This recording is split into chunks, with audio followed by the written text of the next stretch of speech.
মাস duty করে যখন বেতন অ্যাকাউন্টে যোগ হয় আর সেই বেতন তুলতে গেলে কি অবস্থা হয় তো দেখুন একবার। আসসালামু আলাইকুম।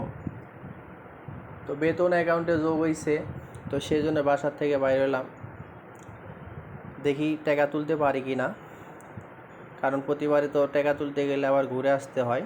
তো থানা স্ট্যান্ডে এই যে বকরখালি বেচতেছে, এখান থেকে মাঝে মধ্যে কিনে খাই, খুবই ভালো লাগে। এটা হলো ঢাকা বিরিয়ানি হাউস, পুরান ঢাকার একটা ঐতিহ্য বিরিয়ানি দোকান। থানার স্ট্যান্ডে এসে একটা জিনিস দেখলাম, যে মডেল ফার্মেসি গ্লাস ম্লাস লাগাইছে, এসি লাগাইছে, কোনো কাস্টমার নাই। এখানে দেখুন খোলামেলা পরিবেশ, তা অনেকগুলো কাস্টমার আছে, কারণ এসি লাগানো দোকানে বেশি দাম নেই, ন্যায্য মূল্যে বেচে না অবশ্য।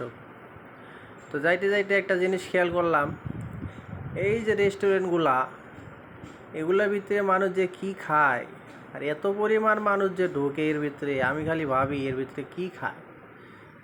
এরকম কয়েকটা রেস্টুরেন্ট আছে, প্রচুর পরিমাণ লোক এখানে কি যে খায় আমি নিজেও জানি না। তো মনে মনে ভাবি কোনো দিন হয়তো বেতন তুলে ঢুকবো। তো বোতের সামনে আসলাম, আইসে দেখি লম্বা সিরিয়াল দেখেই তো ভয় পেয়ে গেলাম যে আমার কাম সারস, আজকে আর বেতন তোলা হবে না, কোনো কিছু খাওয়া দাওয়া হবে না, কোনো কিছু কেনার ইচ্ছা ছিল সেগুলোও হবে না। তো যাই হোক অনেকক্ষণ দাঁড়ায় থাকলাম, থাকার পরে দেখলাম যে সিরিয়াল কমে না। তো আশা ছিল যে বেতন তুইলে এই যে সুলতান ডাইন আছে, এই পাশে কাচ্চি ভাই আছে, তো ভাবছিলাম যে কোনো একটা রেস্টুরেন্টে হয়তো হালকা পাতলা কিছু খাইতাম। তো সেটা মনে হয় কপালে নাই আজকে, যেহেতু বোতের সামনে লম্বা সিরিয়াল। তো গেলাম একটা দোকানে, জিজ্ঞাস করলাম, বলে যে রকেটে ক্যাশ আউট হবে না। সেখান থেকে ঘুরে এলাম, তো এই দোকানে পালাম, তো কিছু টাকা বাই করে নিলাম। তারপরে এখান থেকে কিছু ওষুধ কিনবো। তো ওষুধের দোকানটা, এখান থেকে ওষুধ নিলে হয় কি, অনেকটা পাইকারি মূল্যে, সাশ্রয়ী মূল্যে পাওয়া যায়। থানা স্ট্যান্ডের ভিতরে এই দোকানটাই সব থেকে ভালো, যে পাইকারি মূল্যে পাওয়া যায়।